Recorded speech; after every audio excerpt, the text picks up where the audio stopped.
Pendant un mois entier, non seulement il m'écrivait le jeu, mais il venait encore troubler mon sommeil pour me répéter sans cesse la même chose. Par une petite porte qui donnait dans mon alcôve que je n'avais pas osé fermer de peur de prêter sujet à ses soupçons, il entrait et réveillé en sursaut, il me fallait attendre comme impatiente la fin de ses plaintes. Son désespoir devinait quelquefois si grand que je ne savais plus que faire. J'ai tombé dans un état de malaise et d'irritation qui me forçait à la fin de le prier que la discussion fût remise au lendemain. Il revenait en effet et recommençait ses reproches. Vous me rendez l'homme du monde le plus malheureux, me disait-il. Je veux absolument me recommander avec vous et savoir la vérité, ou autrement nous nous séparerons pour la vie. J'écris à mon frère que je veux tout abandonner. Je ne puis vivre avec une personne qui me fait tant souffrir. Vous serez cause de ma mort et vous le reprocherez. C'est le chagrin qui attaque ma santé. C'est vous qui la détruisez. Que puis-je faire? Écriai-je tout en larmes. Après de si cruels reproches, si je vais commettre une faute, je vous avouerai. Regardez-moi bien, la vérité n'est qu'un langage. Voyez-vous donc mes traite l'embarras du mensonge? Rien ne le satisfaisait. Il prit une autre marche et avec un air de triomphe, il vint me dire Dieu, vous n'avez voulu convenir de rien. Eh bien, apprenez que je sais tout à présent et que j'ai des preuves contre vous. Ce n'est pas vrai, lui dis-je avec fermeté sans prendre un moment de réflexion. On ne peut avoir des preuves de ce qui n'existe pas. Si j'eusse été coupable, votre stratagème aurait pu réussir. Mais il est indigne de vous de composer une histoire sur un tel sujet. Il resta immobile et cœur de silence.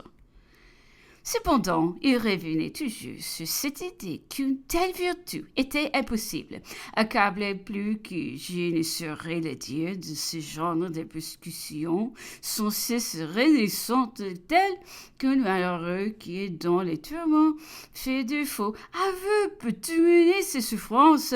Il me vint dans l'idée de recourir à quelque invention qui mettrait fin à cet état et nous rendrait la tranquillité. Je n'étais embarrassée que du nom de l'homme que je choisirais. En conscience, je ne pouvais attirer sur personne la haine de mon mari. Je voulais désigner quelqu'un qui n'existerait plus. Adèle n'était pas près de moi. J'ouvris mon cœur, Madame de Boubert, témoin depuis longtemps de mon malheur. Elle se récria contre mon projet et obtint de moi que je ne le mettrais pas à exécution. Enfin, mon mari, fatigué des tant d'efforts inutiles, entre en jeu avec le traité suivant qui veut me faire signer. Il me promet le bonheur à ce prix ou, si je le refuse, il adressera les plaintes les plus vives à l'empereur. Je le priai de me laisser cet écrit et j'ai répondu à chaque article. Les voici tels qu'il était. J'en ai toujours conservé la copie.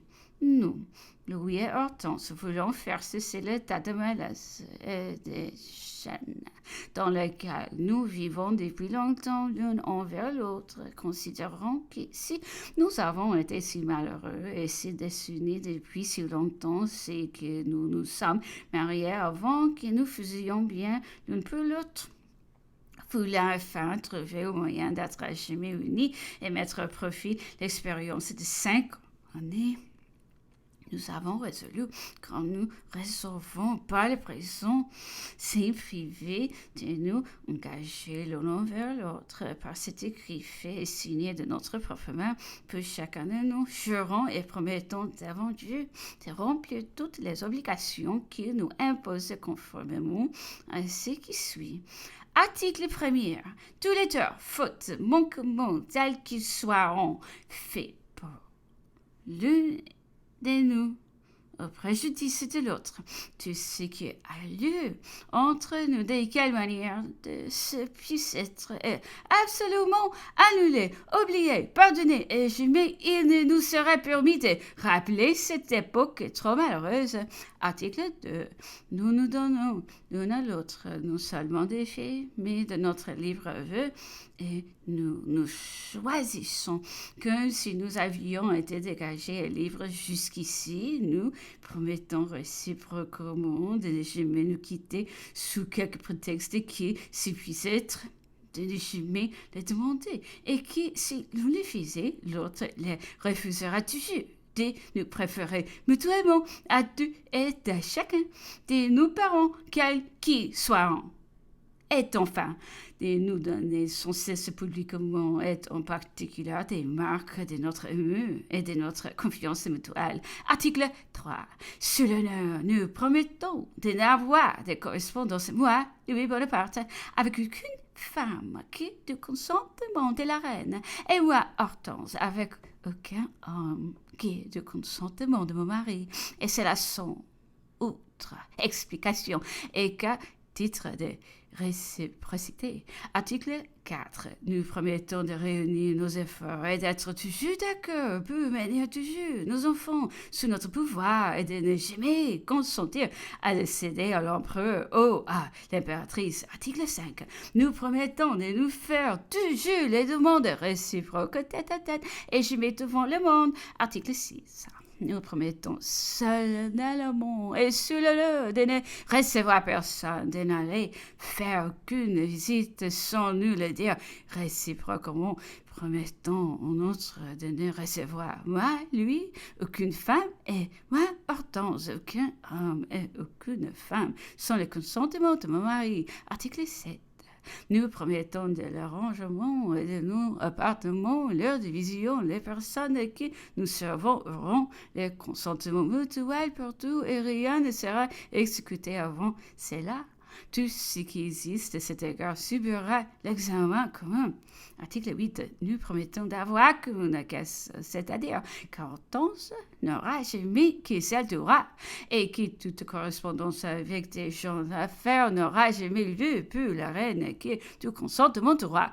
Au moyen de l'exécution de ces conditions mentionnées et scrupuleusement exécutées, nous vivrons comme des gens de bien et de vertu, voulant pour sceller notre réunion, engager nos paroles de ne vivre entièrement que l'une pour l'autre et tous les deux pour nos enfants. Signé Louis. Voici les réponses telles que je l'écrivis à la marche de son traité. Je n'ai pu signer cet écrit parce que je ne veux pas vous tromper et que je ne pourrai remplir la tâche qui m'impose. Dans l'article premier, il faut oublier tout ce que j'ai souffert. Je pourrais faire mes efforts, mais ce n'est pas honteux qu'en oblitant d'années de chagrin.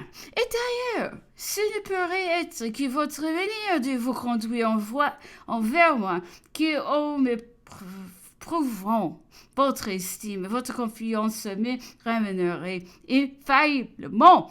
Quant à l'article 2, vous ne m'avez pas rendu assez heureuse pour me tenir lieu de toute ma famille. Elle consiste dans l'empereur, qui j'ai toujours regardé comme mon père, l'impératrice et mon frère. Ainsi, je saisirai avec empressement toutes les circonstances qui pourraient me rapprocher de... Par l'article 3, comment voulez-vous que je vous promette d'écrire à ma famille qu'autant que cela vous plairait? C'est impossible et d'autres personnes a le bonheur. Article 4, vous êtes le maître déplacé et de déplacer toutes les personnes qui sont près de moi. Je n'en ai pris une seule sans votre approbation, mais je ne donnerai jamais mon sentiment au renvoi de celle qui n'aurait aucun tort. L'article 5, mon désir et mon bonheur seront toujours de voir mes enfants avec moi, mais Dieu a fait leur destinée et Dieu en décidera. L'article 6 est bien facile. Les articles 7 et 8 marquant le peu de confiance que vous avez en moi, il serait cependant facile de s'y soumettre, quelque pénible qu'il soit, de penser qu'il n'en peut être suggéré que par la méfiance. Voilà ma manière de voir que différente est la vôtre. Si toutes ces explications sont pénibles, c'est qu'elles ne mènent à rien et que je n'ai plus d'espoir. Vous voulez avoir sur le champ ce que l'on n'obtient qu'avec le temps et surtout avec cet abandon et cette confiance que je méritais et que vous n'avez jamais eu pour moi.